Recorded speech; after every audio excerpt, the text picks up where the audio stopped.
पूर्व युवरागी हिमानी शाह र पूर्व नवयुवराज हृदेन्द्र शाह जुम्लाको गुठी चौरमा सुत्केरी सेवा केन्द्रको शिलान्यास गर्न पुगे।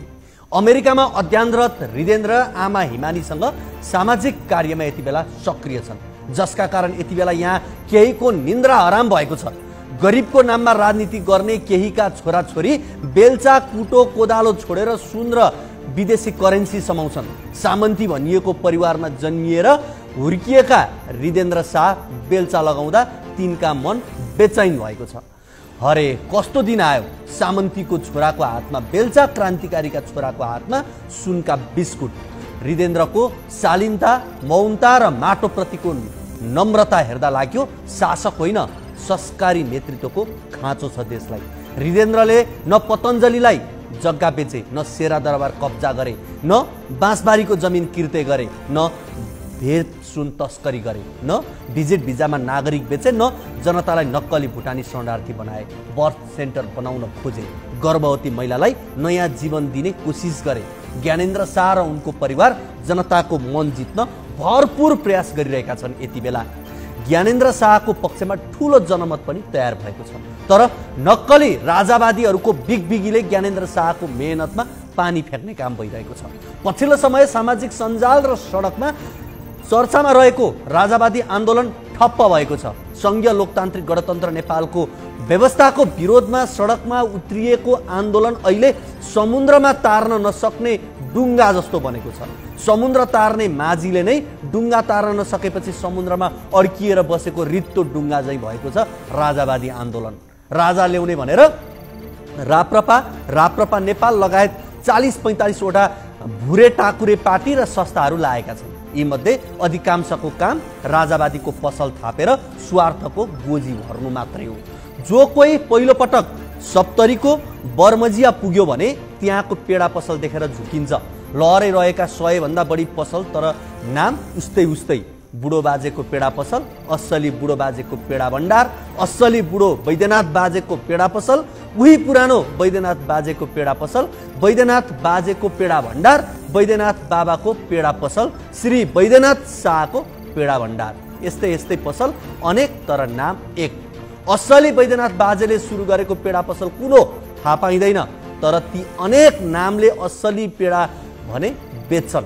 तर राज संस्थाका नाममा पसल थापेका यी अनेक नामका राजावादीहरू यति नक्कली छन् कि ज्ञानेन्द्र शाहलाई मोहरा बनाएर गणतन्त्रका गनाउने सामान बेच्छन् र गोजी भर्छन्।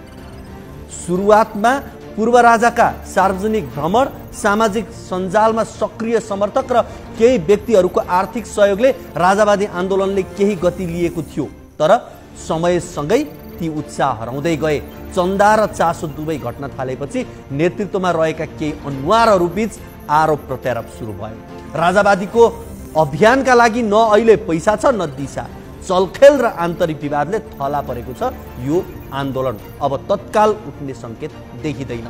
राजावादी आन्दोलन केही व्यापारी र विदेशमा बस्ने समर्थकहरूको आर्थिक सहयोगमा चलेको थियो भन्ने कुरा बुझ्न गाह्रो छैन, तर जब ती स्रोतहरू सुक्न थाले आन्दोलनको ऊर्जा पनि सँगसँगै घट्न थाले। राजावादी आन्दोलनको बैठकमा भएको खैला बैलाले नै प्रश्न पारेको छ।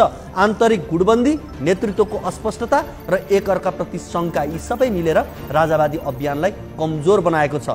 तैरानी मैरानी, कसले भर्ने कुवाको पानी भने झै कसले नेतृत्व गर्ने, कसको विचारलाई मान्ने जस्ता प्रश्नमै उल्झिएका छन् यिनीहरू यति बेला। राज संस्थाको पक्षमा हुने आवाज पुरै मौन छैन, तर आन्दोलनको नाममा हुने छलखेल र रणनीतिविहीन उत्साहको त्यसलाई विश्वसनीय बनाएको छैन। पैसा सकिएपछि आन्दोलन सकिनु भनेको त्यो आन्दोलन जनताको आवश्यकता भन्दा पनि निजी स्वार्थ र अवसरको भरमा थियो भन्ने कुरा प्रमाणित गर्छ राजावादी आन्दोलनको यो पछिल्लो पतनले देखाएको छ। बिना नीतिगत स्पष्टता, जनसमर्थन र दीर्घकालीन योजना कुनै पनि राजनीतिक अभियान लामो समय टिक्न सक्दैन। आन्दोलन अघि राप्रपाका अध्यक्ष राजेन्द्र लिङ्गदेनले प्रधानमन्त्री केपी शर्मा ओलीलाई हेलिकप्टरबाट भाग्न बाध्य बनाउने भन्दै थिए, तर यिनीहरू आफै नमिल्दा लिङ्गदेन नै सडकबाट भाग्ने स्थिति बनेको छ। जेठ 15 गते गणतन्त्र दिवसकै दिन सुरु भएको आन्दोलन सुस्ताएको मात्रै छैन, राजावादीहरू बीच आन्तरिक भाँड भैलो समेत मचिएको छ। पहिलो चरणको आन्दोलनको समीक्षा र दोस्रो चरणको तयारीका लागि बोलाइएको बैठकमा न समीक्षा भयो, न दोस्रो चरणको आन्दोलन घोषणा भयो। बरु राजावादीहरू बीचको मतभेद स्पष्ट रूपमा छताछुल्ल भयो। राज संस्थाप्रति जनमत भए पनि यी राजा ल्याउँछौँ भन्ने दल र संस्थाहरूप्रति जनताको कति पनि भरोसा छैन। यिनीहरूलाई जनताको समर्थन न हिजो थियो न आज नै छ। यिनीहरू ढुङ्गी छेपारो हुन्, भाग पाए भोलि मन्त्री खान जान्छन् भनेरै जनसमर्थन प्राप्त भएन। फलस्वरूप यी नक्कली राजावादी सडकमा लतारिए। सांसद पद पनि चाहिने, राजा पनि चाहिने, सेवा सुविधा पनि खाने, राज संस्था पनि भन्नेहरू ज्ञानेन्द्र शाहका असली दुश्मन हुन्। दुवै हातमा लड्डु फ्रड हो। यिनीहरूलाई राज संस्थाप्रति होइन ज्ञानेन्द्र शाहको द्रव्यमा मोह छ। लेखेर राख्नुहोस्, यिनैले आन्दोलनको नेतृत्व गरिरहे भने राज संस्था त उही हो, ज्ञानेन्द्र शाहको सम्पत्ति पनि सुहा बनाइदिन्छन्, निर्मल निवासबाट सडकको बास गराइदिन्छन्। तर हेर्नुहोस् त नेपाली जनता कति सचेत भएछन्। गजब, नक्कली राजावादी र नक्कली कम्युनिस्ट दुवैलाई फ्लप बनाउँदैछन्। अवसरवादी समूहबाट बाहिर निस्कनुहोस् ज्ञानेन्द्र शाहज्यू, तपाईँ पनि। प्रचण्डको सरकारमा मन्त्री खाने यिनै, केपी शर्मा ओलीसँग गठबन्धन गरेर चुनाव लड्ने यिनै, प्रदेशमा सभामुख बन्ने यिनै, ज्ञानेन्द्र शाहसँग भेटेर फोटो खिचाउँदै राजतन्त्र ल्याउँछौँ भन्ने पनि यिनै। ज्ञानेन्द्र शाह पनि साह्रै सोझा रहेछन् यस्ता अवसरवादी सत्ताजीवीहरूको कुरा पत्याउने। माओवादीको निशानामा ज्ञानेन्द्र शाह, एमालेको निशानामा ज्ञानेन्द्र शाह, कथित नागरिक अगुवाको निशानामा ज्ञानेन्द्र शाह। तर जनस्तरले बिस्तारै विश्वास गरेको बेला नक्कली राजावादीको विश्वास नगरेको राम्रो। एमाले र माओवादीले त बाहिरबाट आक्रमण गर्छन्, खुल्ला चुनौती दिन्छन्, तर नक्कली राजावादीहरूले त अङ्गालो मारेर छुरी हान्छन्।